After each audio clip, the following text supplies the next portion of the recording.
presença de todos no nosso evento, né, presencial e online. A gente tem um grande grupo online. Hoje a gente tem a palestra do nosso professor convidado, o professor Felipe Schuch.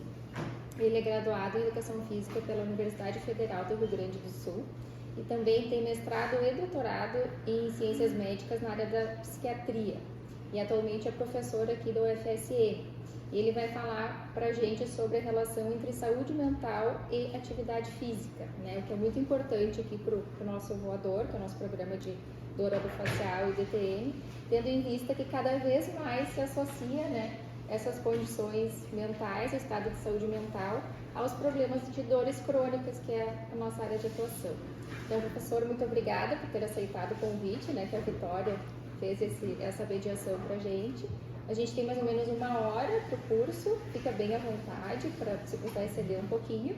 E depois a gente vai ter um período de perguntas e respostas e às 3 horas um coffee break. Certo? Obrigada.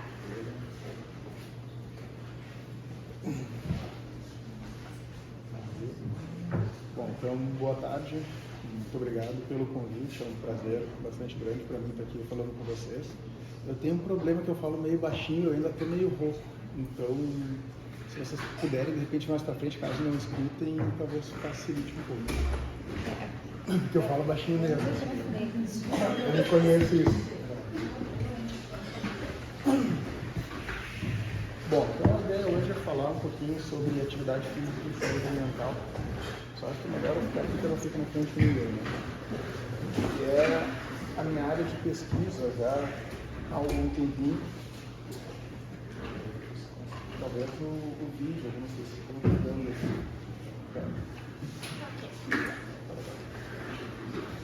E antes de falar, só declarando, né, obviamente, meus conflitos de interesse, para iniciar com a que eu falo, então, eu sou editor de algumas revistas ali da área de psiquiatria no país, tenho financiamento de algumas empresas que não vão influenciar na minha fala, também tenho um livro na área, mas só para declarar claramente.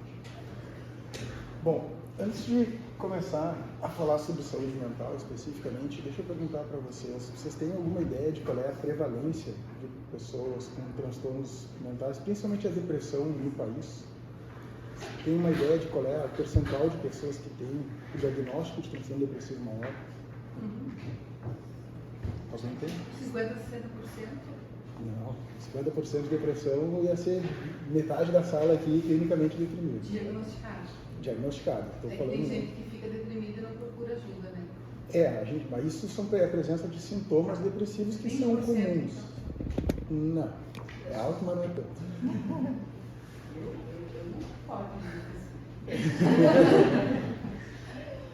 Os dados que a gente tem mais atualizados são da OMS, são de 2018.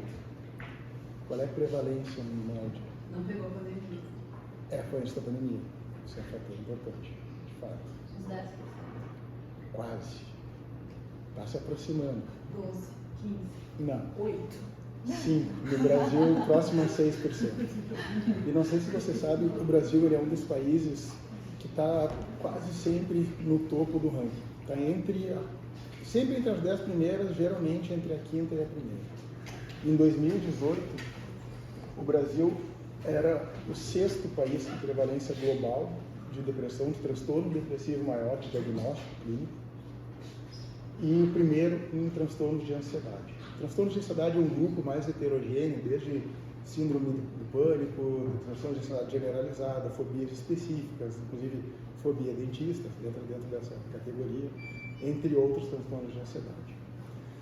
Se vocês forem pensar em 5,8%, que é quase 6% da população brasileira de pessoas com diagnóstico, se pegarem o tamanho da população brasileira, vocês vão ver que dá mais ou menos 12 milhões de pessoas com um diagnóstico clínico de depressão, precisando de tratamento, tendo prejuízo na sua vida social, funcional e pessoal, sofrendo e trazendo sofrimento aos seus pares. 12 milhões de pessoas, para ter uma ideia, seria uma São Paulo, capital, inteira, com todo mundo clinicamente deprimido, necessitando tratamento, tendo prejuízo no funcionamento da vida diária. Isso é muita gente, muita gente. Pensa para tratar esse número de pessoas, o gasto que se tem, desde consultas, intervenções farmacológicas e não farmacológicas, internações e outros. é muita gente, é muito dinheiro. Transtornos de ansiedade, a prevalência maior ainda. Geralmente o Brasil está entre as 3 primeiras posições. Em 2018, estava na primeira, no mundo. Primeiro no mundo. Mais ou menos 9,3% das pessoas é a estimativa de transtornos de ansiedade no Brasil, dá mais ou menos 19 milhões de pessoas. Muitos desses, depressão e ansiedade são 2 transtornos bem comórbidos, tem uma taxa de comorbidade bastante alta. Muitas dessas pessoas que têm depressão, mais ou menos de 40%, 50%, têm também um transtorno de ansiedade, obviamente. Então tem uma taxa de comorbidade muito alta entre esses transtornos. Então, muitas dessas pessoas estão nos 2 grupos também, mas ainda assim é muita. Bom, ao contrário do que as pessoas geralmente pensam, transtornos mentais não são só mentais. Transtornos mentais são também doenças que afetam a saúde física da pessoa. Esse é um estudo de um colega meu, Dave Van Camper, e basicamente a gente tem investigado já há alguns anos como é que a saúde física e a saúde mental estão relacionadas e como a atividade física está no meio dessa história. Mas o risco de alguém que tem transtorno mental de ter diabetes é 50% maior do que alguém da população em geral. Então, alguém que tem depressão, esquizofrenia, transtorno do humor bipolar, tem 50% mais de risco de ter também uma doença física, nesse caso, a diabetes. A mesma lógica, os mesmos percentuais bastante parecidos servem para a síndrome metabólica.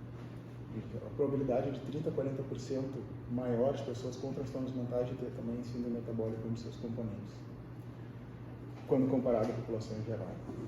Nessa outra revisão também do David, e pegando todos os estudos que viram a prevalência de síndrome metabólica em pessoas com transtornos mentais, fazendo algumas análises por país. Em alguns países isso é pior, por exemplo, na Austrália, aproximadamente os estudos que se tem lá apontam que metade das pessoas que têm transtorno mental tem também síndrome metabólica ou um de seus componentes. Aqui no Brasil nós estamos um pouquinho melhor, dá para se dizer assim, 25%, ou seja, 1 a cada 4 pessoas com transtorno mental tem também síndrome metabólica. Bom, acho que não fica muito difícil de imaginar qual é o impacto que essa prevalência aumentada de comorbidades clínicas tem nessa população em relação à expectativa de vida. E aqui a gente tem alguns dados bastante tristes e ao mesmo tempo interessantes na perspectiva de tentar entender. O que vem acontecendo com a expectativa de vida da população em geral ao longo desses últimos 40, 50, 100 anos, dá para se dizer assim. Cada ano ela aumenta um pouquinho. O avanço da tecnologia, o avanço dos entendimentos em saúde, o avanço dos cuidados, fazem com que a média, a expectativa de vida média da população mundial venha aumentando. Então, por exemplo, vocês tinham lá na década de 80, os homens tinham uma expectativa de vida nessa linha mais escura assim, entre 66 e 67 anos, mulheres um pouco mais, no próximo aos 74. Vocês podem ver que essas duas linhas elas vão subindo. A expectativa de vida em 2010 das mulheres era ali próximo aos 80, agora já passou um pouquinho, e dos homens chegava ali próximo aos 74. Homens sempre vivendo, em média, um pouco menos que as mulheres, um dado bastante conhecido. E o que foi acontecendo com a expectativa de vida da população com transtornos mentais? Apesar de todos os avanços que a gente vem tendo desde muitos anos, desde os últimos 40 anos, a expectativa de vida de mulheres com transtornos mentais e de homens com transtornos mentais vem diminuindo. Por que será que vem diminuindo? Né? Bom, muitas das pessoas pensam que a principal causa de morte de pessoas com transtornos mentais é o suicídio. Quando a gente vai ver os dados, a principal causa de morte de pessoas com transtornos mentais não são as causas externas, mostradas nesse gráfico por essa cor mais... Tipo um rosa mais clarinho, não sei dizer o nome dessa cor. Salmão. Salmão, perfeito, salmão. Mas sim por causas naturais. Essa cor mais azul, desde aqui, né, por diagnóstico, e mostrando quantos anos de vida são perdidos, ou seja, em média, quanto essa população tem vivido a menos quando comparado à população em geral, e quais as causas de morte que têm causado essa diminuição na expectativa de vida. São as causas chamadas naturais, nas quais se enquadram doenças cardiovasculares, doenças metabólicas e outras que seriam causas orgânicas e não causas externas como suicídios, acidentes, crimes ou outros. Então, ao contrário do que se pensa, as pessoas com transtornos mentais, elas têm uma saúde física mais frágil, têm problemas de saúde física que vão levar elas a viver menos e, naturalmente, com mais prejuízo também, comparado com o transtorno mental. E eles podem ver que transtornos de humor é onde se enquadra a depressão, por exemplo. Bom, por que além de ter problemas de saúde física que vão levar a uma expectativa de vida menor, a gente tem alguns outros problemas bastante importantes relacionados aos transtornos mentais. E um deles é o subtratamento que as pessoas recebem. Oi, com licença. Não perdida, eu estava esperando um outro cara. Não colocaram um cartazinho lá, Lucas? No auditório que foi transferido para cá. Sim, a porta não tá. Acho que era bom avisar a portaria também, que duas pessoas Deixa já eu me falar, eu perguntaram. avisei até a Vera também. Só pedir, Pede o pessoal que está assistindo via Meet não está ouvindo bem. Quer botar mais perto o computador? Será? Acho que o computador está aqui. Ah, tá. Tá aqui. Tem que botar o computador para cá, ficar na minha frente, ver se eles falam melhor ou alguma coisa. Eu vou tentar falar mais alto também. Bom, um outro problema que a gente tem em relação aos transtornos mentais, além dos prejuízos à saúde física, é que são transtornos que recebem um subtratamento. Subtratamento devido a diversos fatores, desde falta de indisponibilidade do serviço, desde falta de conhecimento por parte da equipe básica que faz o primeiro atendimento e desde falta de procura da pessoa por diversos fatores que a gente vai falar. Mas, pegando dados que a gente tem em relação a esse problema, em países desenvolvidos, 1 a cada 5 pessoas com depressão, por exemplo, recebe o tratamento adequado. Receber o tratamento adequado seria seguir os guidelines de recomendação clínica, seguindo os passos a passos, as doses de manejo adequado, seguindo todos os passos recomendados. 1 a cada 5. Em países desenvolvidos. Quando a gente vai falar em países de baixa e média renda, o Brasil é um país de média alta, ali, talvez agora esteja média, mas quando comparado aos outros, o Brasil é mais desenvolvido do que de baixa renda. Essa proporção cai para 1 a cada 27 pessoas. 1 a cada 27 pessoas em países de baixa e média renda recebe tratamento adequado. Isso é nada. Ou seja, tem muita gente com diagnóstico precisando de tratamento e simplesmente não recebe esse tratamento de forma adequada, pelo menos, ou não de acordo com os guidelines. Para piorar esse cenário, muitos dos tratamentos que se tem hoje, mesmo quando em dose adequada, eles são subótimos. Eles funcionam menos do que a gente gostaria. Quando a gente fala, por exemplo, de fármacos antidepressivos, a taxa de resposta... Tinha mais gente. A taxa de resposta dos fármacos antidepressivos em relação ao placebo não é exatamente o que a gente gostaria. Quer passar? Eu vou lá para o lado, então, aqui ficou meio ruim de passar. Com licença. Chega atrasada e ainda vai passar. Melhorou o som para o pessoal da...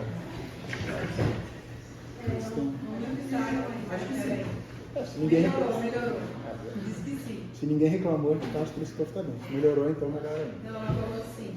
Tá, ótimo. Qual é o nível? Acredito que deva ter alunos de mestrado, doutorado e graduação também que já estejam familiarizados, mas explicando um pouquinho mais. Isso é uma meta-análise que foi publicada agora em 2019, vendo qual é a probabilidade de alguém tomando algum determinado fármaco antidepressivo melhorar quando comparado ao placebo. E vocês podem ver que a taxa de resposta, a probabilidade de resposta em comparação ao placebo varia de 30% até 110%. Aí vocês vão dizer, legal, 110% é uma taxa ótima. Sim, mas a grande maioria dos fármacos fica ali próximo aos 60% de probabilidade quando comparado ao placebo. Alguém sabe me dizer qual é a taxa de resposta do placebo? Alguém chuta algum número? De pessoas que com depressão que recebem uma pílula de farinha, a probabilidade que tem de elas melhorar. Alguém sabe? Posso dizer? 50, bem alto. É relativamente alto. Não é 50, mas geralmente fica próximo aos 40%, entre 30% e 40%.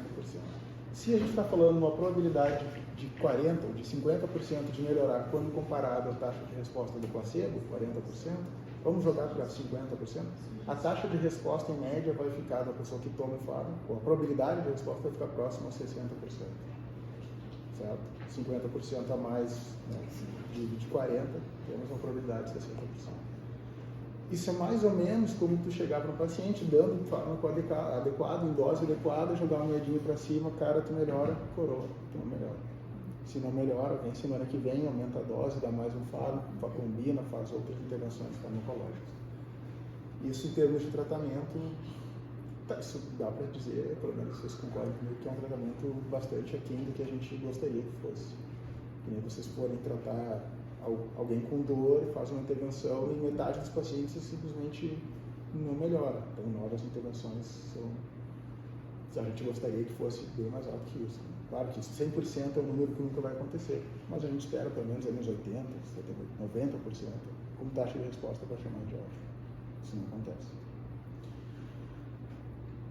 Bom, dado esse cenário, que a gente tem alta prevalência, a gente tem um problema de saúde física e mortalidade associado, a gente tem tratamentos que ajudam muito, mas ainda assim não resolvem todo o problema, ajudam muito, eles são muito importantes, mas muitas vezes a gente precisa de intervenções adicionais.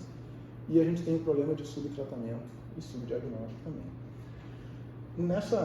Nessa Lancet Commission, liderada por um colega meu, pelo Joe Furt, a gente basicamente fez um compilado de tudo que existe na literatura sobre saúde física, intervenções em saúde física, problemas, prevalências e potenciais ações para diminuir esse problema.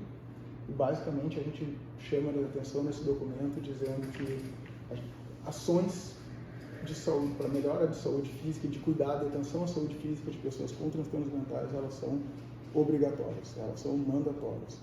A abordagem tradicional de chegar no psiquiatra, o psiquiatra diz, olha, toma esse remédio, volta daqui a um mês, ela tem que ser muito melhorada a fim de melhorar o cuidado desses pacientes, a fim de melhorar a expectativa, aumentar a expectativa de vida, melhorar a qualidade de vida e promover um cuidado mais integral dessa pessoa. É mais do que mandatório. É um artigo bastante extenso, quem tiver interesse eu recomendo bastante que dê uma olhada, assim, um baita de um documento. Bom, como é que a gente consegue fazer isso tudo de certo modo?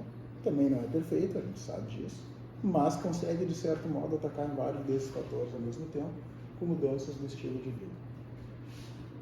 Essa é uma outra revisão publicada em 2020, liderado também pelo Joe, em que basicamente a gente sumariza tudo que existe de estudos de revisão. Essa é uma umbrella review, que é uma revisão de revisões. A gente pega várias revisões e joga todas elas na mesma planilha, digamos assim, e tenta extrair um sumário do que todas as revisões que existem até ali indicam, incluindo meta-análises principalmente.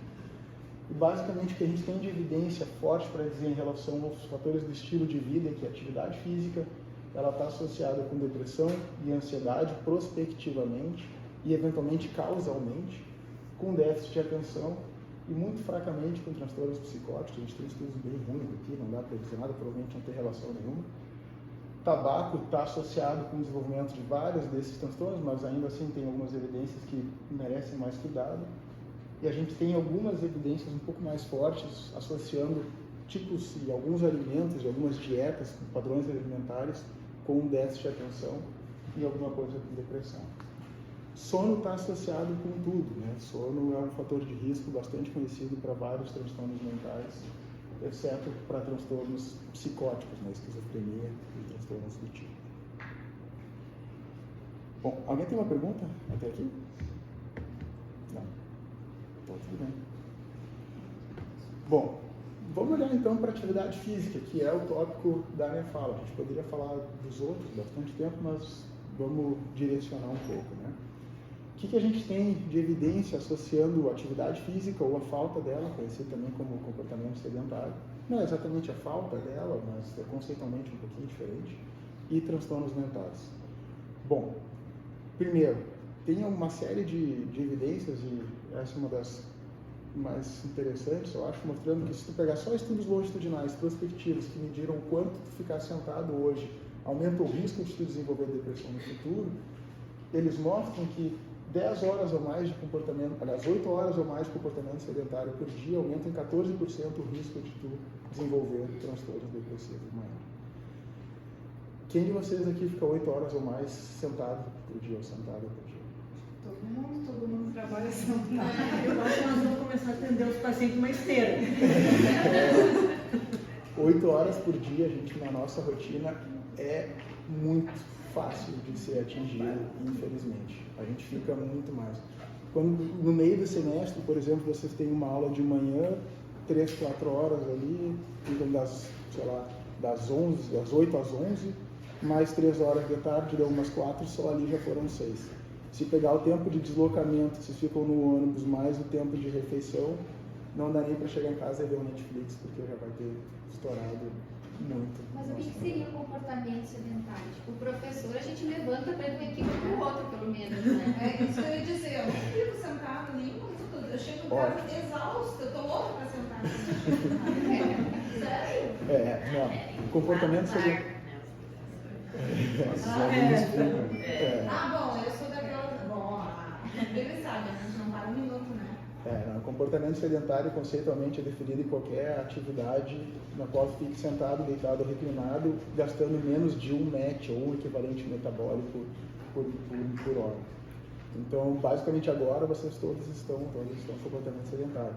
Mas se levantar, por exemplo, eu agora me mexer, eu gasto um pouquinho mais, ou muito próximo ao médico, não está classificado como comportamento sedentário. Então, ficar de pé, por exemplo, dando aula, não é considerado comportamento sedentário.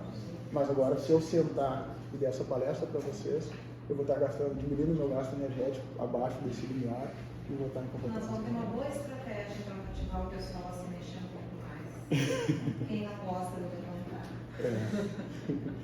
E é interessante que esse dado ele suporta a ideia de que o comportamento sedentário ele é um fator de risco independente. Claro que o comportamento sedentário tem uma relação muito forte com atividade física, geralmente quando tu aumenta um, automaticamente tu reduz o outro, né? Mas ainda assim é um fator de risco independente.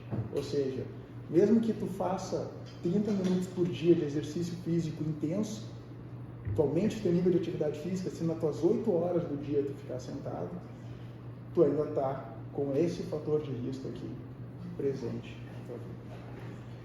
É isso que às vezes as pessoas confundem. Mas eu faço exercício. Tá legal, tu faz exercício por 30 minutos, 1 hora por dia, um fator de risco que é atividade física moderada e intensa, beleza, isso diminuiu. Mas e as outras 8 horas por dia?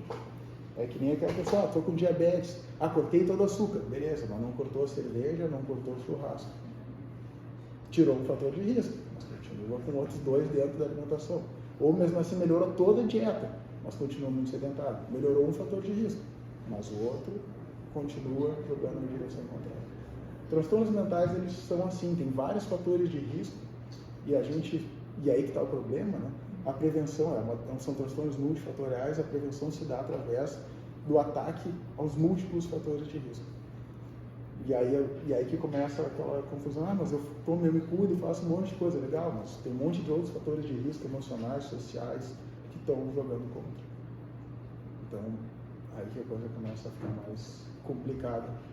O que é importante que você tem que saber é que, olha, quais são os fatores de risco que a gente tem e tentar, da melhor forma possível, diminuir, mitigar todos eles, quando for possível.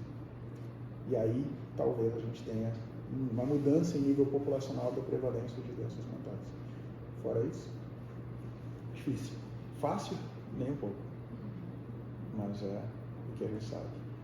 E associado a isso ainda tem todo o envolvimento da pessoa que está, por exemplo, numa depressão, ela aceitar isso, essa mudança, porque às vezes ela não tem não tem força para isso, ela vai precisar de uma ajuda para começar a mudar. Não só para fazer pode até ter ciência, pode ter informação, mas não só para fazer isso. Pessoas com transtornos mentais, elas têm dificuldade de fazer qualquer coisa, até mesmo de seguir o tratamento farmacológico. Exato. Isso não significa que a gente não tenha que trabalhar nas intervenções e fazer com que a gente facilite, diminua barreiras para que a pessoa siga o tratamento. Mas a gente tem que reconhecer que muitas vezes a gente vai falhar em todas as instâncias. Quando a gente trabalha com psiquiatria, com paciente mais grave, provavelmente vocês devem atender vários também, vocês sabem que a falha é parte do processo. Ele vai falhar, ele vai faltar consulta, ele vai não seguir as recomendações como vocês, né, fizeram, isso vai acontecer. O importante é a gente saber lidar emocionalmente, nós mesmos, com a falha, porque a gente fica, que coisa, né, que horrível, a gente está fazendo tudo, estava tudo certinho, a pessoa travou. E o outro lado é saber que a pessoa também tem que aprender a lidar com essas quedas e que a queda ela é parte do processo e traçar estratégias para diminuir o número de quedas. Fácil também, nem um pouco, mas não tem outra saída. Não que eu consiga ver, pelo menos. Quando a gente fala de transtornos de ansiedade também, aqui eles misturaram estudos transversais e longitudinais, mas esse efeito médio, não tem uma meta-análise melhor, por isso que eu trago essa por enquanto, nessa área, mas o risco adicional de comportamento sedentário para transtornos de ansiedade fica em 48%. Então, é interessante também. Bom, legal, falei até aqui de comportamento sedentário, né? E que é o não ficar parado.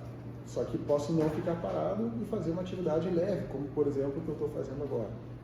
Mas se a gente aumentar o tempo em atividade física, independentemente do tempo que a pessoa fica sentada, atividade física com a intenção de fazer alguma atividade física propriamente dita moderada a intensa, algo mais intenso.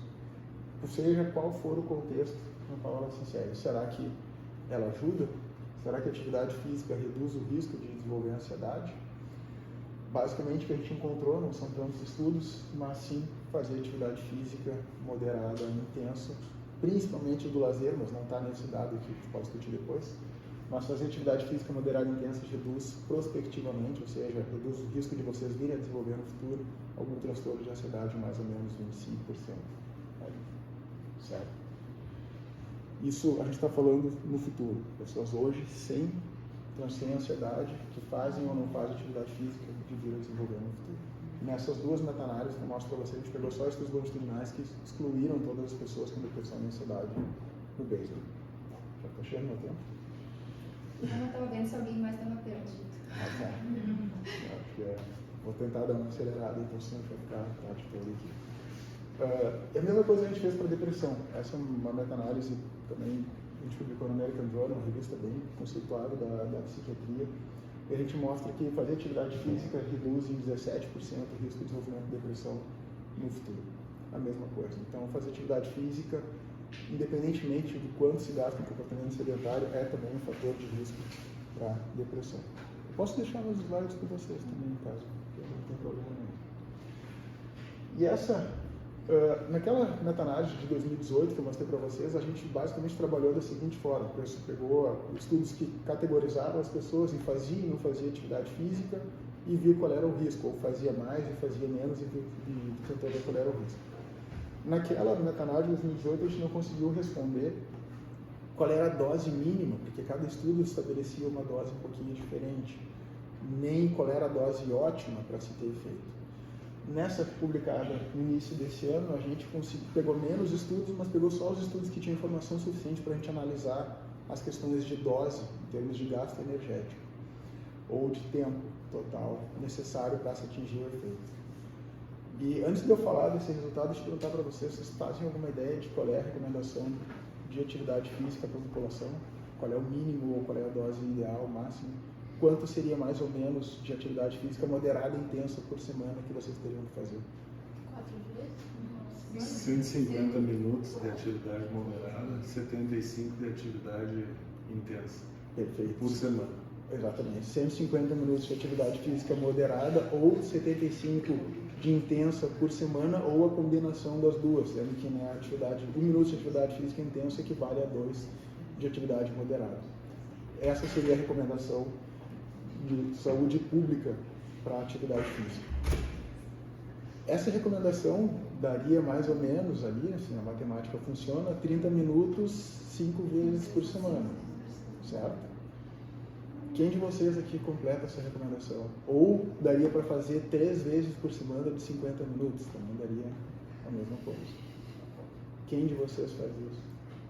Vocês são uma amostra bastante ativa, em termos populacionais. né? A prevalência de atividade física está boa no tudo.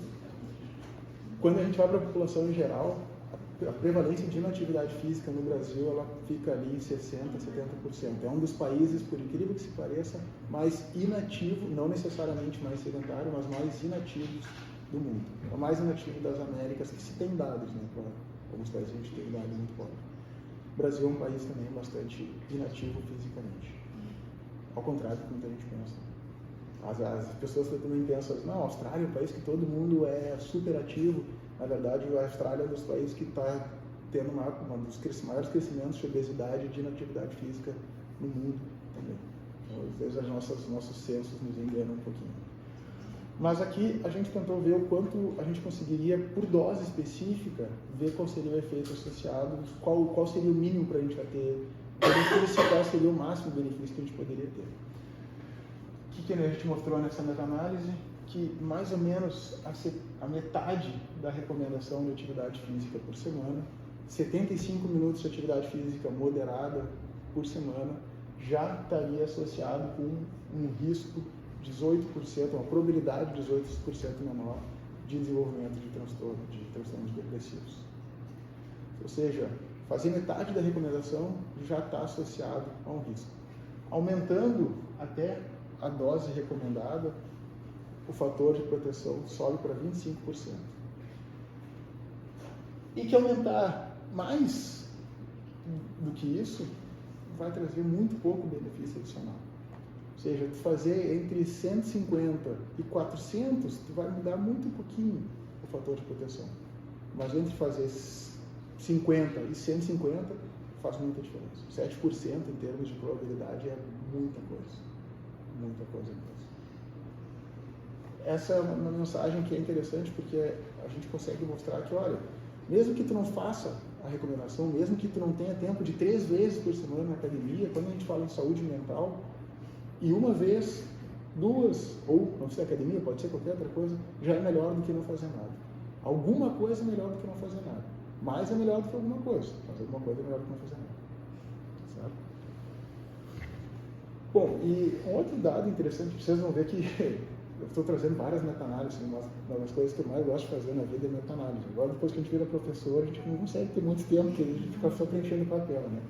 Mas quando eu tinha tempo bastante, eu fazia bastante meta-análise. O que acontece? A atividade física é um comportamento, e comportamentos eles são flutuantes e eles são sazonais. Você sabe muito bem que no nosso inverno a academia está vazia e agora vai para a academia é um caos, a vontade de ir embora que não tem nem estacionar o carro. Ou seja, elas flutuam sazonalmente. E aqui a gente tentou entender o quanto existia alguma medida que fosse objetiva, associada com o comportamento, mas mais estável durante o tempo. O quanto essa medida poderia estar associada com o risco de desenvolvimento de depressão, que seria a capacidade cardiorrespiratória. Quando vocês treinam por um determinado período, vocês vão aumentando a capacidade cardiorrespiratória, e a atividade física eu posso parar hoje, na capacidade cardiorrespiratória ela não diminui no mesmo dia, ela demora um determinado tempo. Se tu voltar a te exercitar, ela volta, é uma medida um pouco mais estável no tempo. Basicamente o que a gente viu é que pessoas com menos estudos, mas um desses estudos aqui tinha mais de 1,5 milhão de pessoas, então acaba que baixa quantidade de estudos é um pouco compensada pelo grande tamanho dos estudos. A gente acaba mostrando que pessoas com capacidade cardiorrespiratória mais baixa têm 76% de risco de desenvolver depressão quando comparado às pessoas, né, risco aumentado quando comparado às pessoas com baixa capacidade cardiorrespiratória. É mais uma informação que acaba jogando, né, nessa linha.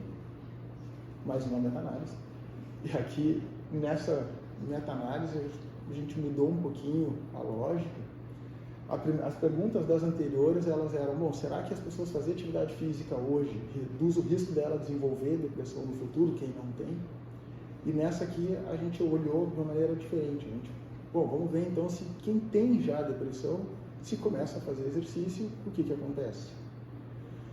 Nessa meta-análise, publicada em 2016, a gente achado que, mesmo eu tendo um viés cognitivo declarado, né, da área de, olha, que legal vai ser se achar, o tamanho de efeito foi uma coisa completamente esdrúxula, né? O tamanho de efeito de 0,8 para um tratamento é uma coisa completamente inesperada e alta, muito influenciado por esse estudo aqui, que esses dois, principalmente, tem um tamanho de efeito de 4,5, E não é erro de digitação nem nada. Eu conheço, inclusive, esses autores. Eu perguntei se está certo isso aqui, eles garantiram que está certo. Enfim, a gente jogou na meta-análise, deu esse efeito maluco. Então, o que significa 0,9 para o tamanho de efeito? É um tamanho de efeito que significa muito forte. Clinicamente é um efeito muito importante, que é algo clinicamente muito observável em termos de redução de sintomas. A gente atualizou essa revisão agora, acabamos de responder os revisores, o tamanho de efeito diminuiu um pouco, entraram mais outros 15 estudos, mas ainda assim um tamanho de efeito de 0,8, que é bastante alto. Mas mesmo aumentando o número de estudos desde 2016 para cá, o nosso achado essencial se manteve. Nas análises de subgrupo, eu não trouxe ainda porque não está aceito, mas se tiver aceito eu já atualizo esse slide também. Mas aqui a gente já tem alguns achados para poder discutir. Quando a gente faz uma meta-análise, também não sei quão familiarizado vocês estão, pode ser que estejam muito, mas a gente sempre tenta entender quando existe uma certa discrepância entre os achados dos estudos, que a gente chama de heterogeneidade, a gente tenta entender o que está causando essa diferença no que cada um dos estudos encontrou. A gente encontrou uma heterogeneidade absurda, vocês podem ver só graficamente que não estão todos os estudos na mesma linhazinha, tem uma certa variância entre os efeitos de cada um dos estudos, certo? O nome disso é heterogeneidade. É um pouquinho mais complicado que isso, mas a ideia central é essa.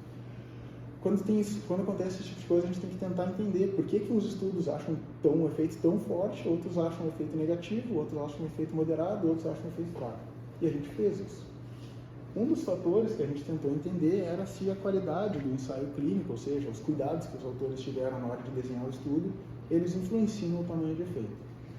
E a gente encontrou que sim, eles influenciam, mas mesmo quando a gente pega os 4 estudos que têm maior rigor metodológico, que foram ensaios clínicos realmente bem controladinhos, o efeito ainda assim ele é bastante forte, 0,88, e estatisticamente significativo.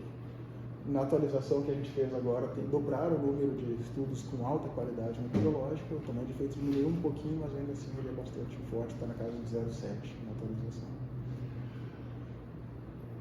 E bom, a gente tentou entender também qual era a intensidade do exercício e como ela influenciava a resposta ao exercício físico. O que a gente encontrou foi que exercícios leves ou de leves a próximos a moderado, efeito de 0,5, não estatisticamente significativo, exercício moderado e vigoroso, sim, com tamanhos de efeitos bastante fortes. E a gente foi ver o tipo de exercício, para ver se exercício aeróbico ou de força era melhor, ou se a combinação. O que a gente encontrou? Exercício aeróbico, 19 estudos, também de efeito forte. Exercício resistido, efeito forte, mas não estatisticamente significativo. E exercício combinado, ou seja, fazer um pouquinho, um dia fazer aeróbico, outro dia fazer musculação. E a gente viu que tem um efeito um pouquinho mais fraco quando combinado aeróbico, mas também estatisticamente significativo. Deixa eu só fazer uma perguntinha. Quem é que está no mestrado aqui? Tá? Alguém que está no doutorado ou já fez? A maioria é graduação. A maioria é professores, desculpa. Perdão. O que acontece aqui? Bom, então eu acho que... Está todo mundo tão novinho aqui. Eu achei Tem que... graduação também. Graduação. Tá, legal. Beleza. Mas então, o que acontece quando a gente faz meta-análise, quando a gente faz o que a gente chama aqui de análise de subgrupo, que é tentar explorar a heterogeneidade. Basicamente, a análise de subgrupo é por separar alguns estudos de acordo com alguma característica específica que eles têm e fazer uma nova análise.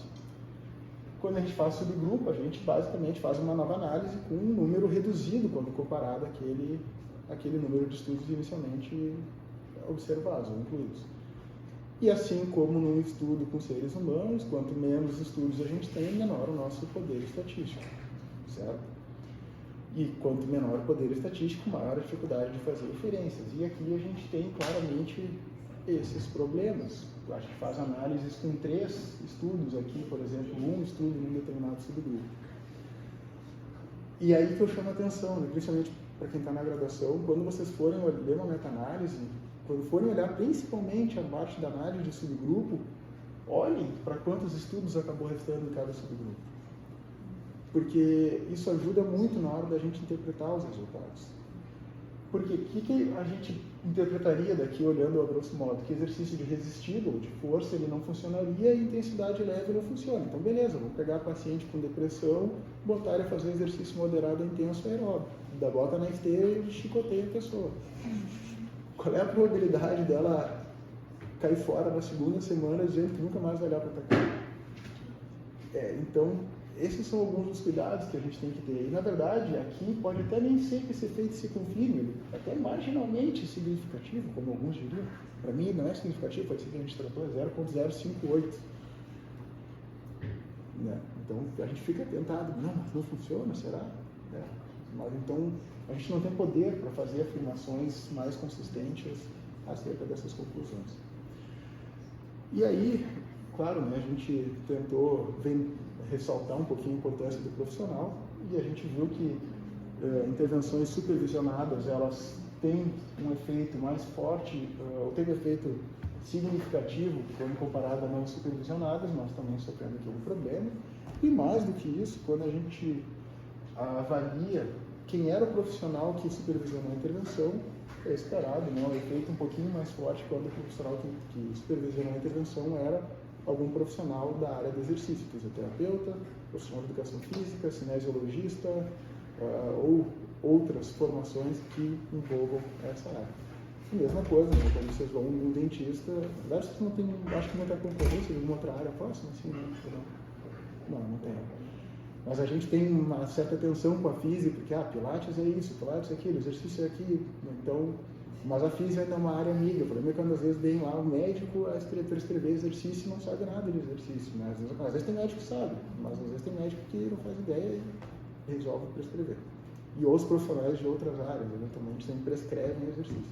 E aí a gente tem, obviamente, um efeito diminuído quando comparado a alguém que é da área e foi treinado para fazer aquilo. Nada de muito diferente. Por que o cuidado? Me avisem quando eu estiver estourando o tempo, gente. Pode perguntar. Por que o cuidado? Essa é uma meta-análise do grupo do Matthew Herring, que era um concorrente nosso, agora a gente está amigo de novo. Mas foi mais ou menos isso. E ele fez em 2019 essa análise aqui, incluindo não só estudos com pessoas com depressão, mas pegou basicamente todos os estudos que avaliaram quanto o treinamento de força poderia reduzir sintomas depressivos em qualquer população, incluindo pessoas com depressão.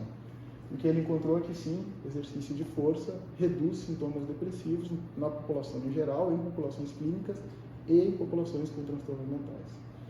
Quando a gente vai olhar os tratamentos que fizeram comparações head-to-head, né, cabeça a cabeça, assim, um direto contra o outro, exercício contra aeróbico contra não aeróbico, nenhum deles consegue identificar a diferença. Alguns deles sofrem de pouco poder estatístico, para uma comparação direta entre dois tratamentos efetivos, isso é verdade, mas a literatura hoje não suporta a ideia de que existam de fato diferenças entre as modalidades. O que é muito bom, né, porque acaba dando a opção para aquele paciente que diz, eu odeio correr. Então, beleza, a academia pode te ajudar. Mas eu odeio academia. Beleza, vamos buscar alguma outra coisa. Eu odeio tudo. Bom, acontece muito. Acontece não só com pessoas deprimidas, mas mesmo assim nos dá algumas ferramentas adicionais, algumas possibilidades adicionais de dizer, olha, vamos achar o que mais se adapta para ti. Então, e as atividades não físicas, assim, não de academia, corrida, não de atividade desportiva, se eu dizer. Hobbies, coisas que te movimentam, por exemplo. Eu adoro fazer faxinão, assim, tipo, ladeira terraça, fico isso, né? Mas eu fico muito mais, entendeu? Eu associo ir pra horta, ir pra jardinagem, final de semana eu boto um biquíni e vou pro sol, pra jardinagem. Então é aquela coisa assim, isso ativa, por exemplo, para mim é prazer e atividade física. Tem alguma coisa que diga isso? Que associa o prazer ao quem não se encontra em lugar nenhum? Eu vou tentar chegar lá, tá nos slides, não sei se eu me empolgar falando, assim, mas a ideia é chegar nesse tópico logo mais. Assim. Então, assim, eu vou guardar a resposta para daqui a pouquinho.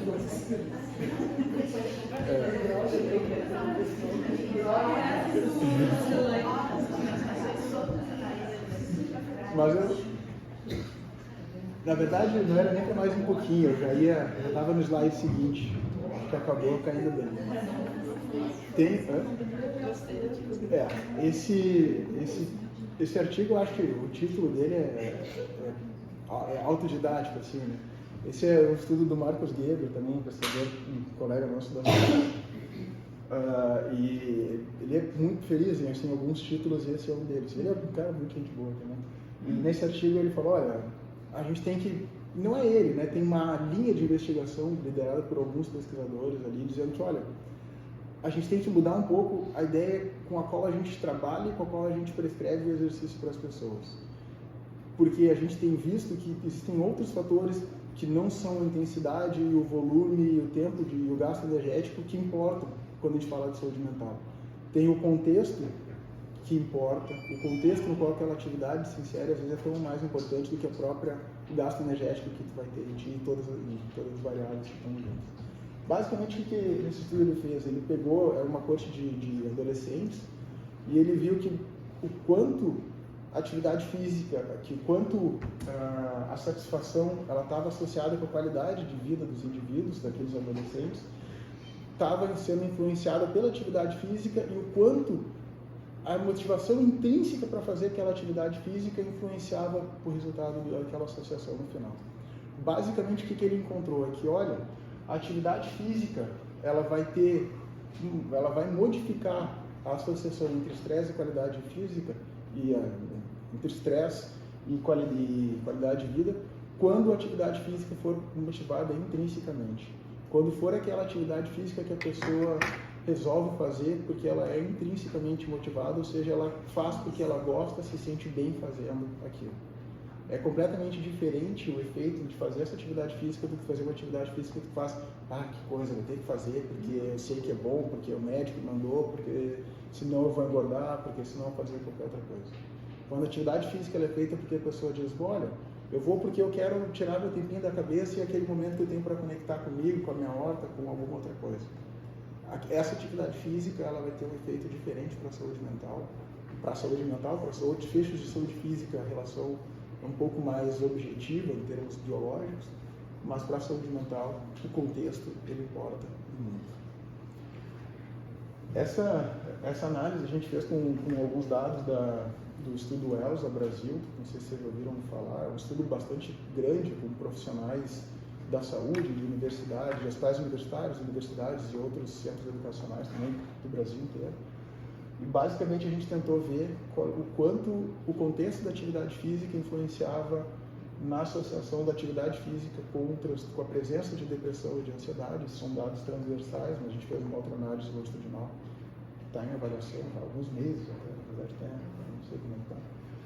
Mas basicamente o que a gente viu é que quando a atividade física ela é feita no contexto de se locomover ou se transportar puramente, a finalidade daquela atividade física é ir de um lugar para o outro, existe um benefício que é uma menor prevalência, né, de depressão, que varia no volume de 30 a 150 minutos por semana.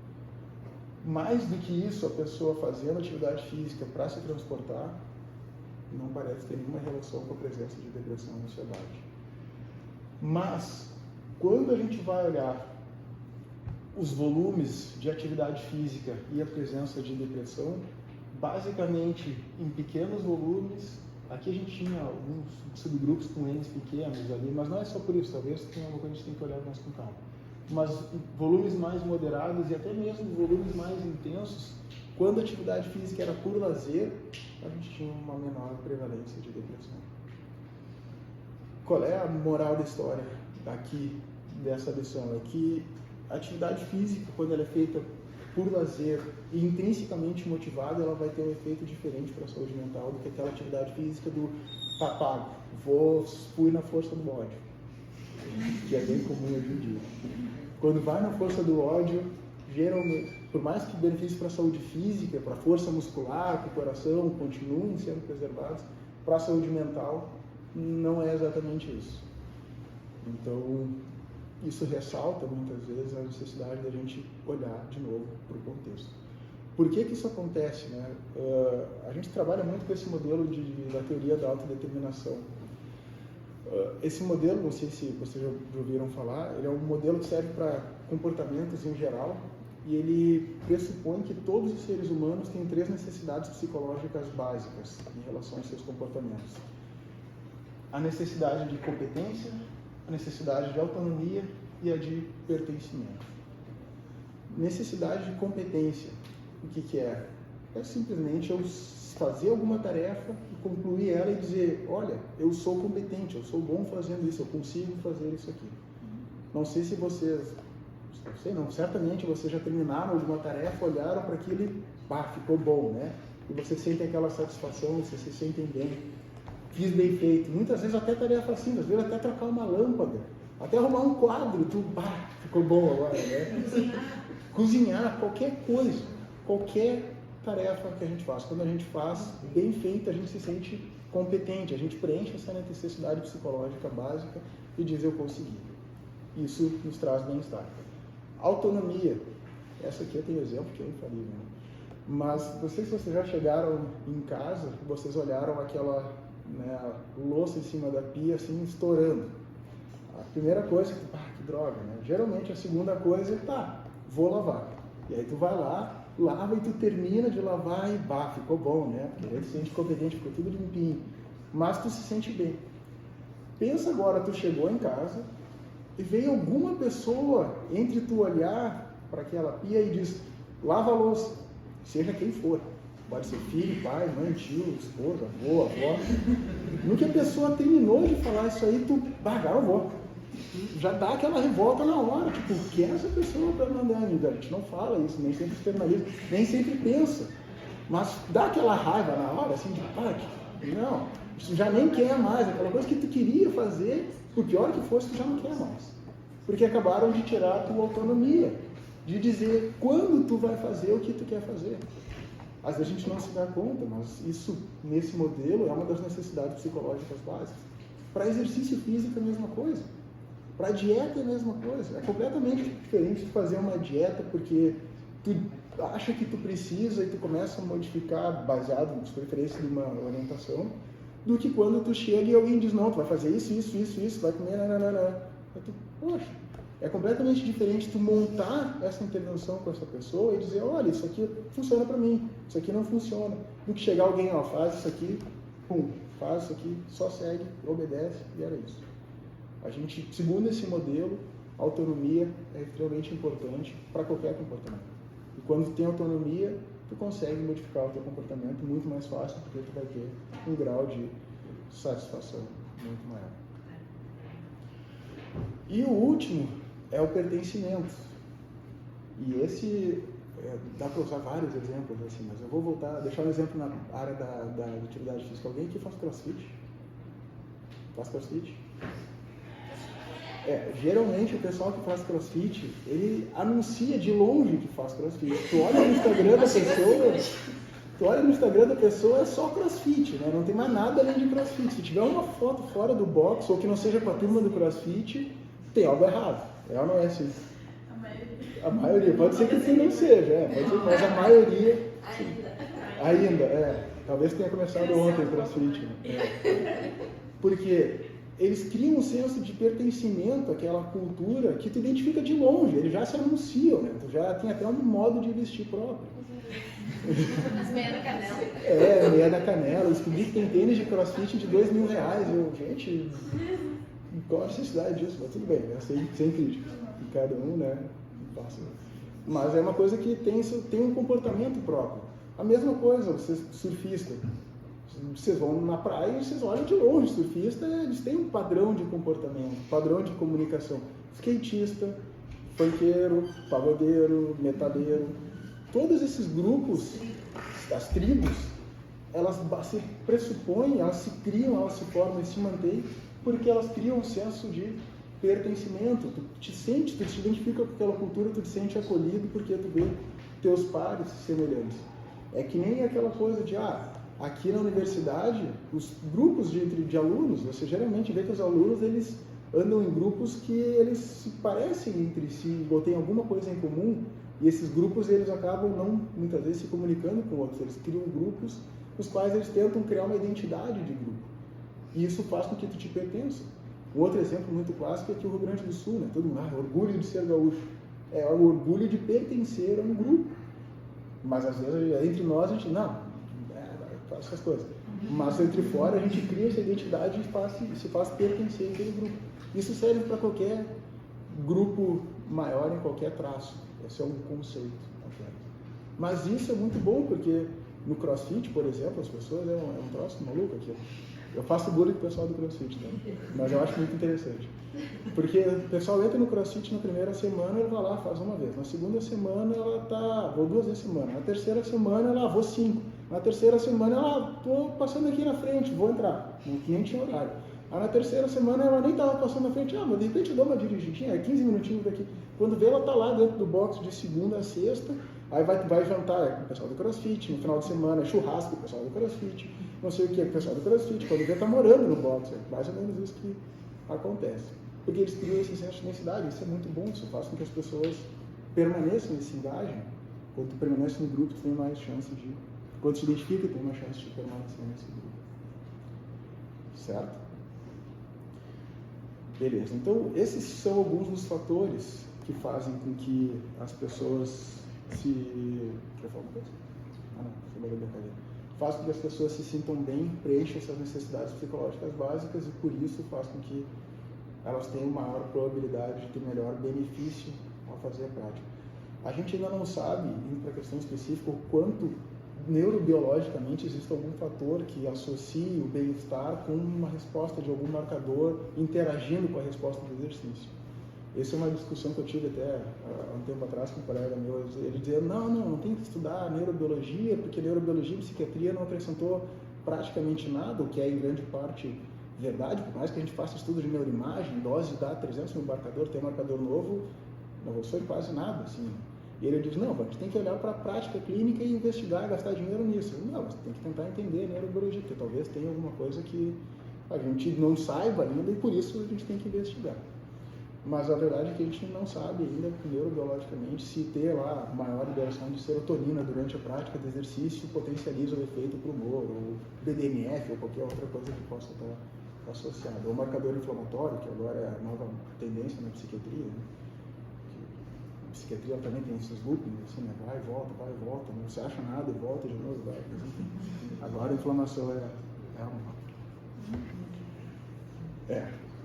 Bom, acho que, né, voltando para as práticas, assim, para algumas das perguntas usuais, né, e o que a gente tem de evidências hoje em relação a comparações de tratamentos? Para mim é uma pergunta clinicamente irrelevante, mas às vezes as pessoas têm curiosidade. Relevante porque uma intervenção ela não assim, impede a execução de outra. A ideia em psiquiatria é que a gente tenha mais intervenções nas quais as pessoas consigam se adaptar melhor, e as que funcionam melhor podem ser adotadas sem que as outras sejam interrompidas.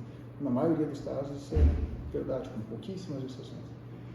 Mas quando se tem as comparações entre fármacos antidepressivos, que são poucos estudos, e exercício físico, com as ressalvas da dificuldade de fazer essa comparação, basicamente o que se tem é que nenhum dos estudos indica diferenças aqui na redução de sintomas entre as intervenções em 2 escalas diferentes de sintomas. Então ali o grupo só medicação, o grupo combinado e o grupo só exercício aqui o combinado.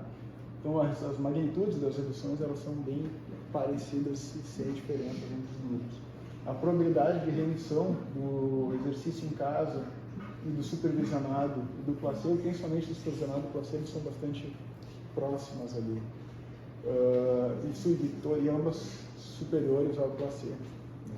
Então, basicamente, não tem evidência para dizer que um é melhor ou pior que o outro. E, na verdade, de novo, para mim, essa é uma pergunta clinicamente relevante, porque se pode fazer exercício, e pode tomar medicação, e pode fazer psicoterapia, tudo junto, toca a ficha. Se a pessoa aceita, tolera bem e está dentro das condições, por que não, né? Não vai ter grandes prejuízos em fazer a combinação delas. Mas tem um dado que é basicamente desse estudo aqui, esse estudo de James Blumenthal. Ele fez uma intervenção de 4 semanas com pacientes, eram pacientes idosos, e ali, como eu mostrei, um grupo era só exercício, um grupo era só medicação, o outro era a combinação dos dois. fazia 4 semanas de intervenção, depois dizia, muito obrigado, avaliamos vocês, vão para casa, daqui a 6 meses a gente conversa de novo, sem contato nesse meio tempo. O que aconteceu? 6 meses depois do fim da intervenção, quase 90% dos participantes que fizeram o exercício, eles se mantiveram recuperados, sem contato. Diz, olha, vai para casa, segue tua vida e depois a gente conversa de novo. Do grupo medicação, um pouquinho mais de 50% permaneceram recuperados. Do grupo de combinados, mais ou menos 60 e pouco, 65% deles se mantiveram recuperados. Recuperados é livres de sintomas. Tiveram tratamento, melhoraram e não tiveram uma recaída. Não tiveram nem uma recaída e nem uma recuperação parcial. Ficaram livres de sintomas, clinicamente significativos. O sintoma depressivo, eventualmente, a gente tem uma variação no normal diário. Mas não fechavam mais nem metade dos critérios para diagnóstico. Por quê que isso acontece? Alguém quer tentar? Mas eles seguiram se exercitando ou tomando medicação? Nem Deus sabe. Essa era, a ordem era essa, ó, vai para casa, faz o que tu quiser da vida e a gente só vai falar contigo daqui a 6 meses. Eles sentiram tão bem que continuaram por conta. Isso foi o que eles encontraram, que uma boa parte dos pacientes que se beneficiaram do exercício, eles se mantiveram fazendo exercício. Que eles, olha, me ajudou, foi bom. Nesse período de 6 meses, a maioria deles não tiveram. Já aqueles que tomavam medicação, o que aconteceu? Dizia, olha, toma medicação, o paciente, legal, melhorei. Aí vai lá no 2º mês, tô melhor, mas tem que tomar medicação.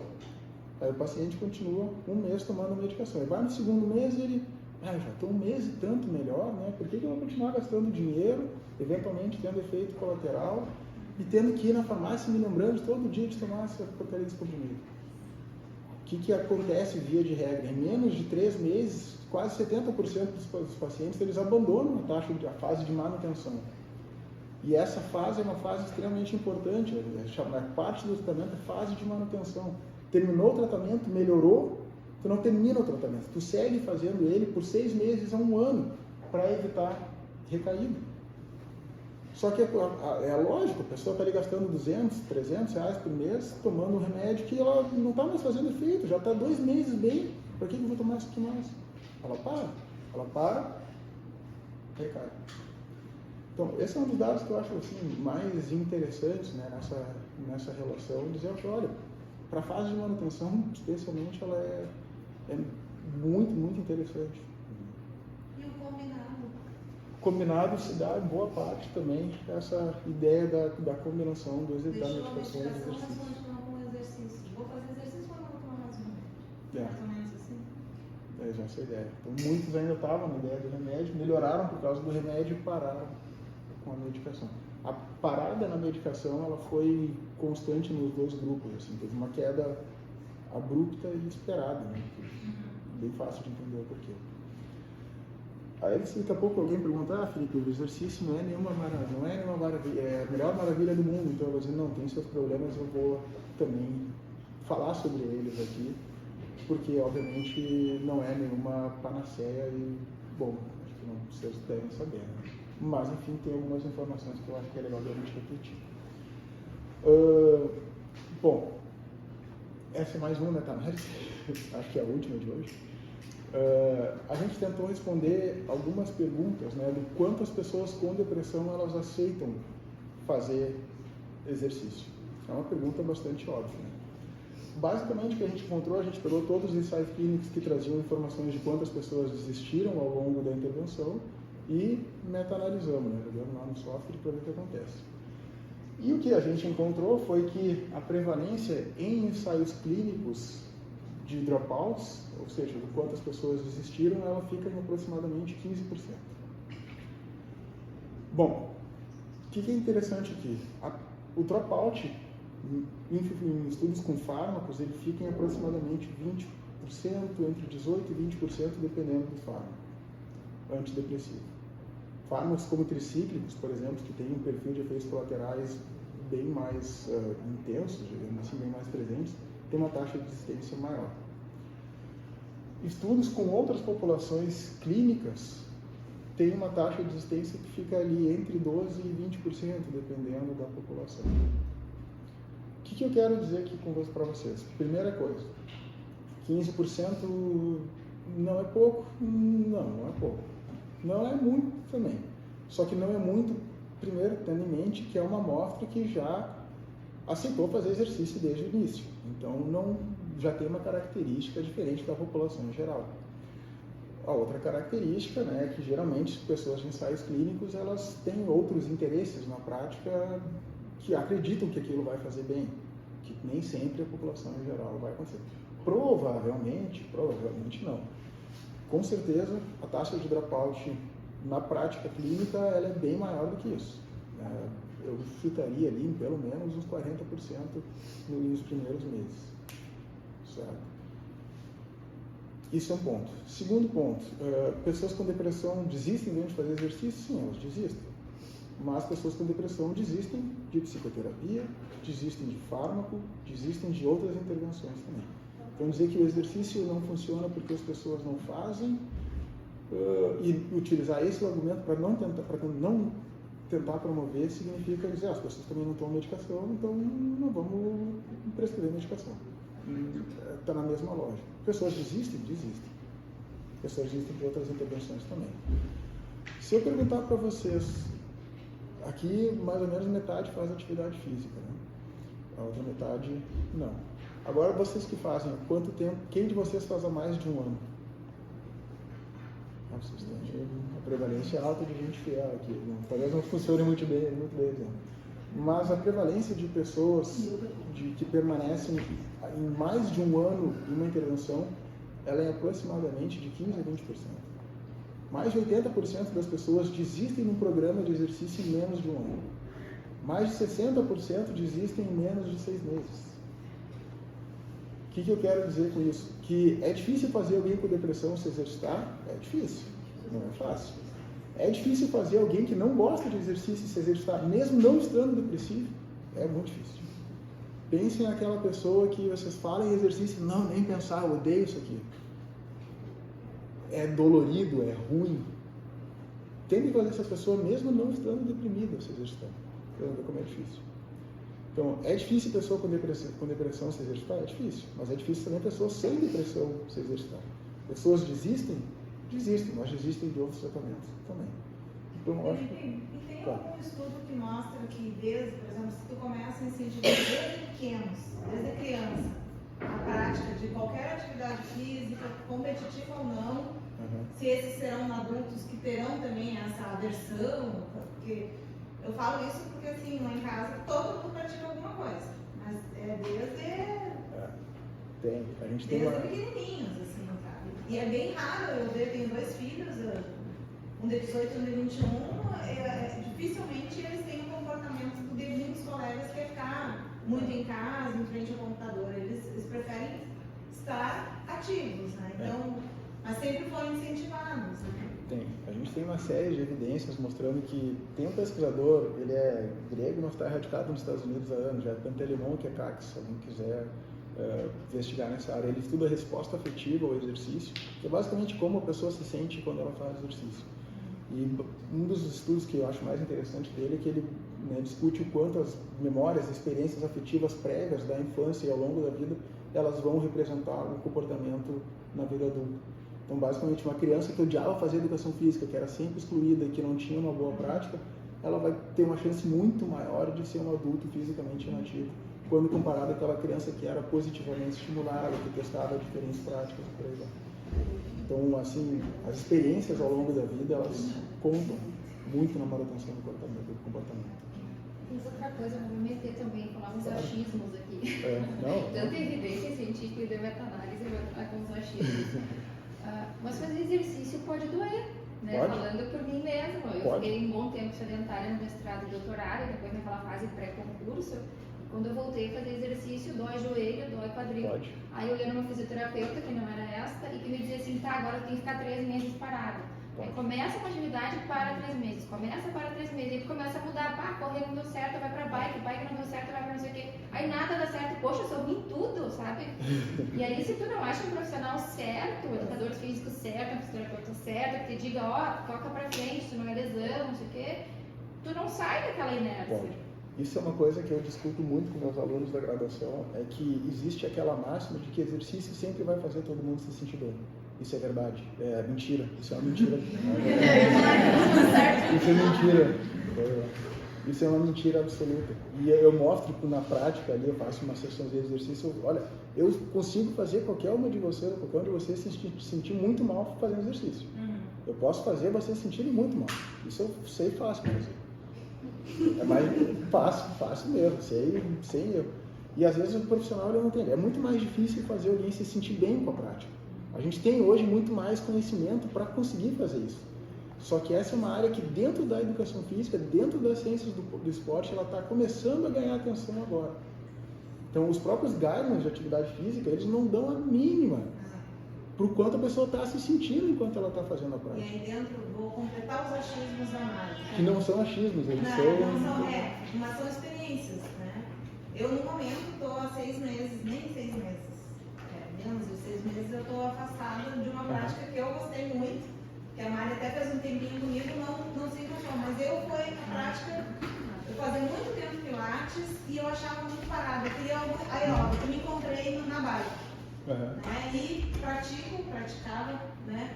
Até desenvolver um Covid e tive no meio do ano, né? Em junho, meu presente de aniversário, e desde lá eu tenho uma dorzinha no ciático que está de meio afastado.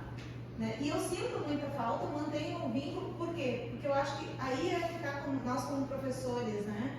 A personalização, enxergar o indivíduo e dar a atenção personalizada, porque nem todo mundo vai gostar das mesmas práticas. Exato. Né? Então, a gente fala muito em tratamento personalizado, né? Aqui na Odonto é muito comum a gente falar, quem é meu aluno sabe, né? Que a gente trata a pessoa que tem o dente, não o dente da pessoa, né?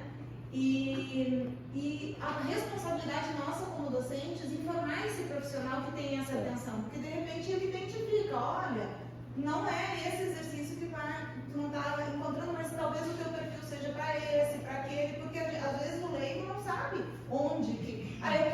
Meu objetivo é, como eu migrei, por exemplo, do Pilates para algo que eu queria. Mais atividade, mais exercitar cardiopulmonar, uma coisa mais aeróbica, né? Migrei de vários até me encontrar num, mas talvez se um profissional tivesse me dito, olha, acho que dentro das características que tu precisa, talvez tu te encontre nesse. Isso não é achismo, isso é uma discussão que eu tenho todo dia com os meus alunos e, por incrível que pareça, para eles é uma discussão nova. Não só dos alunos daqui, mas de toda a área. Assim, eu falo com eles, olha, todos vocês vão sair do curso sabendo claramente como fazer uma pessoa aumentar o VO2, como fazer a pessoa aumentar a força muscular, como fazer ela ganhar massa muscular, vocês sabem fazer isso. Qualquer curso de graduação foca nisso aos rodos. A gente sabe treinar fisicamente uma pessoa, a gente é muito bem treinado. A receita do bolo eles sabem, agora... Só que assim, a pergunta é, vocês sabem fazer alguém se sentir bem fazendo exercício? E assim, um exemplo clássico, assim, quem de vocês vai para academia frequentemente, assim, ou eventualmente?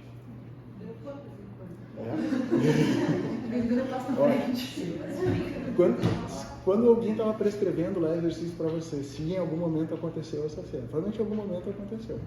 Mas quando alguém estava prescrevendo exercício, de repente vocês fizeram um exercício que diz, esse exercício é muito ruim, não gosto de fazer, eu me sinto mal fazendo esse exercício. Seja lá leg press, por exemplo, agachamento. Aí vocês dizem para o cara que está prescrevendo, isso aqui eu não gosto de fazer, será que não tem outra opção?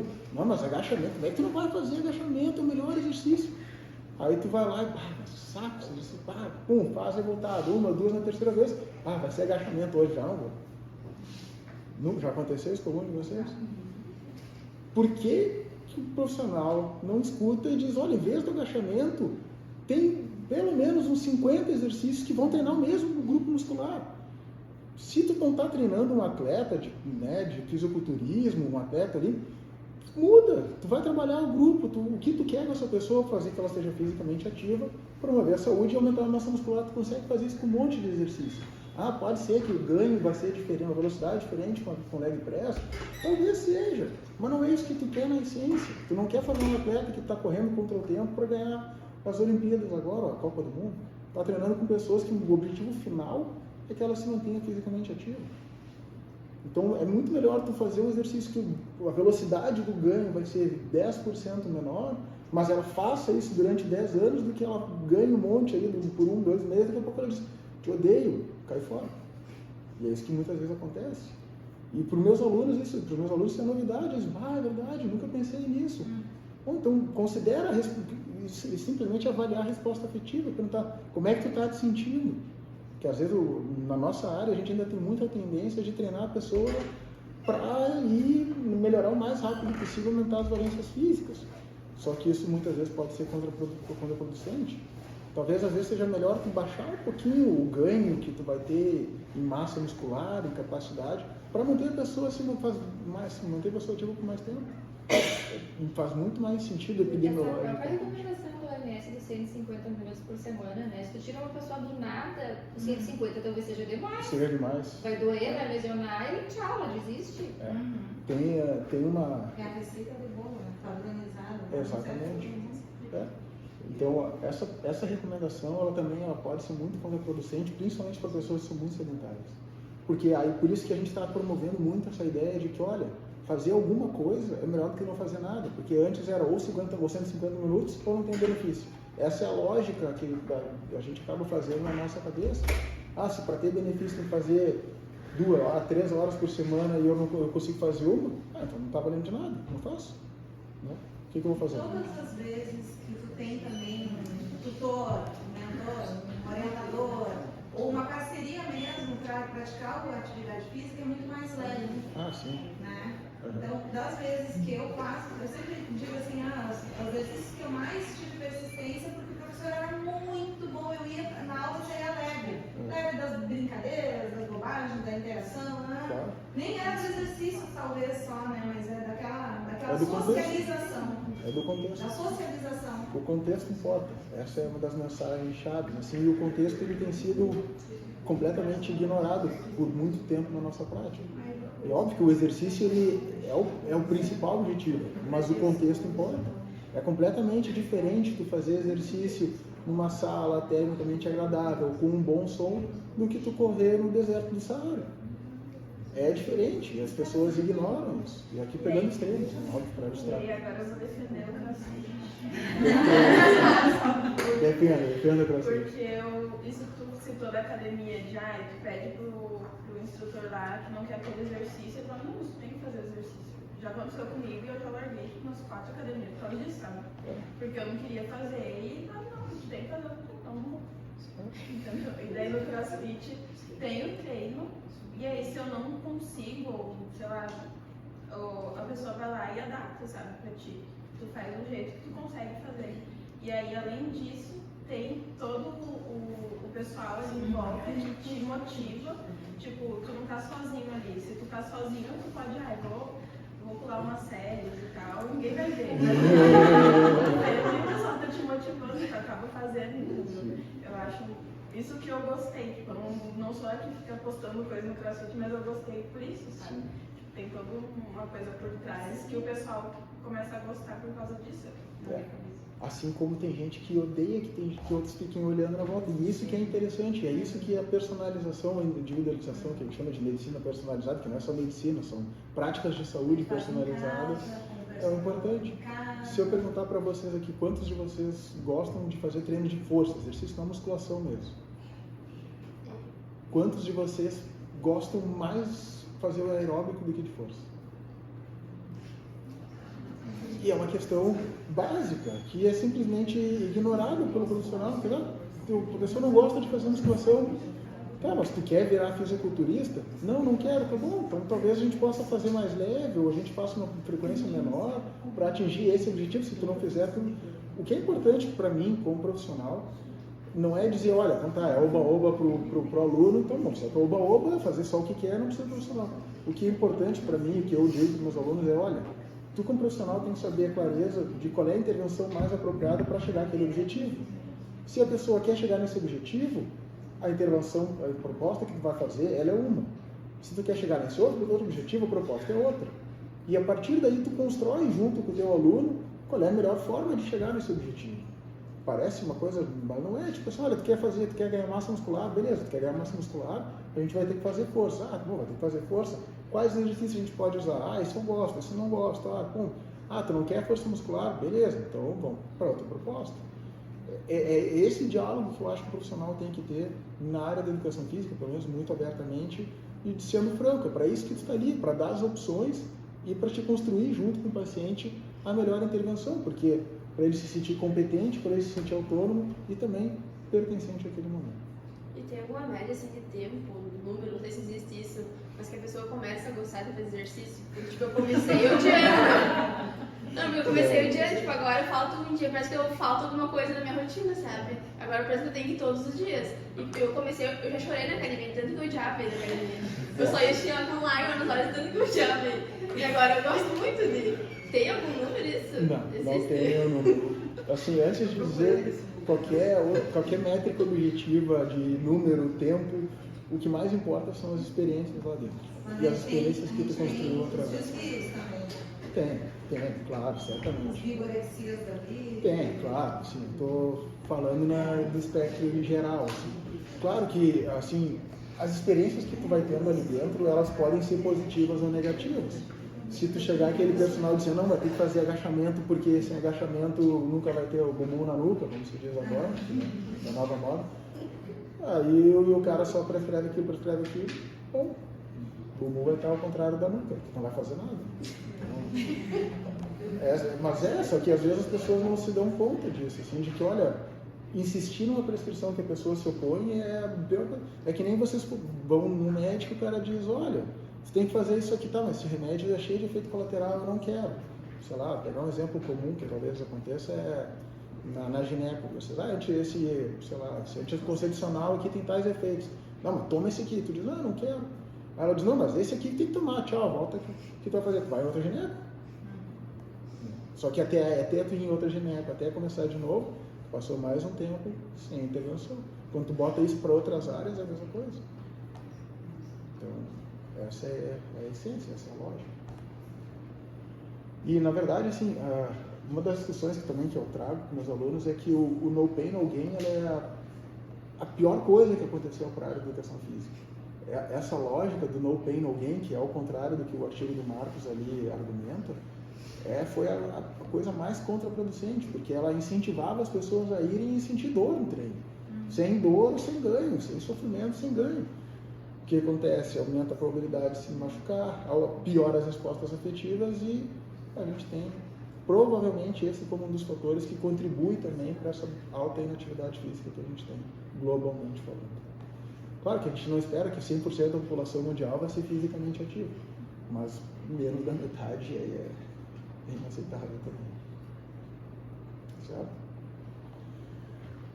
Bom, essa é uma pirâmide que eu roubei do Dave, colega meu, uma pirâmide de atividade física que eles construíram na região da Flamenca, lá da Bélgica, na região Flemish. Basicamente, eles incorporam vários desses elementos que eu tentei discutir com vocês, trazendo um pouquinho de evidência. Primeiro, que o menor tempo em comportamento sedentário possível no seu dia, ele é recomendado. Quanto menos atividade, menos comportamento sedentário, melhor. A lógica, e aqui eu digo, mas como é que a gente faz isso? E olha, é difícil muitas vezes, porque às vezes a gente está no artigo, está no documento, está focado, e às vezes vem a ideia.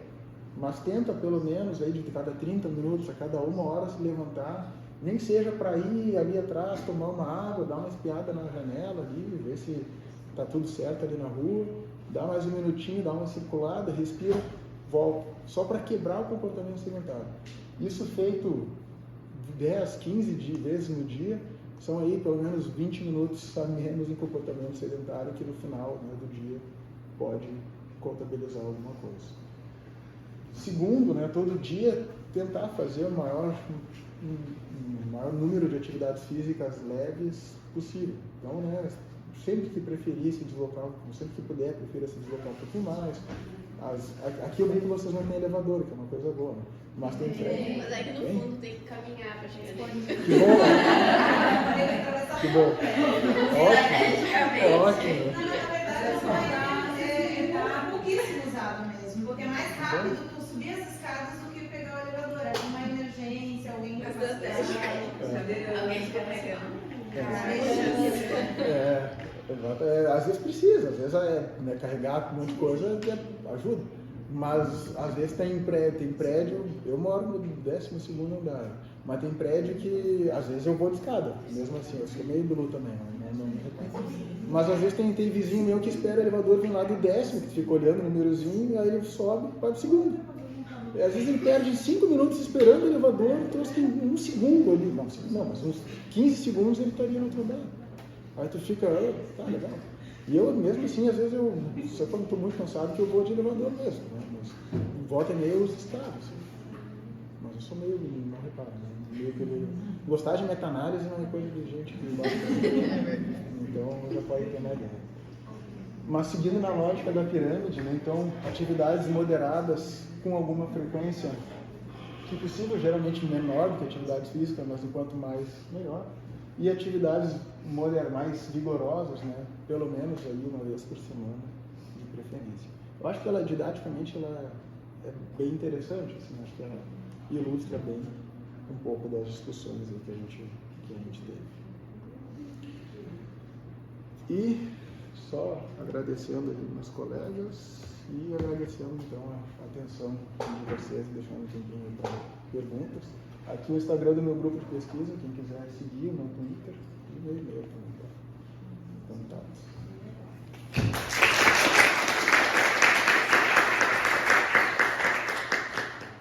Mais perguntas, pessoal?